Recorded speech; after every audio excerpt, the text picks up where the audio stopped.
وطلعتوا انتوا اما جت اللحمه غليت زمزقتوا شويه.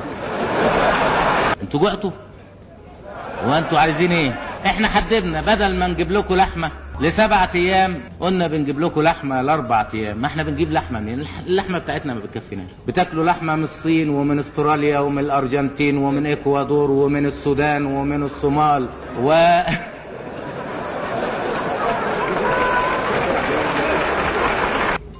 اما خدنا ال 1500 مليون جنيه في ال5 سنين اللي فاتوا كان لازم تتعبوا شويه، وبعدين لقيتكم شويه تعبتوا في الفتره اللي فاتت ما استحملتوش قوي.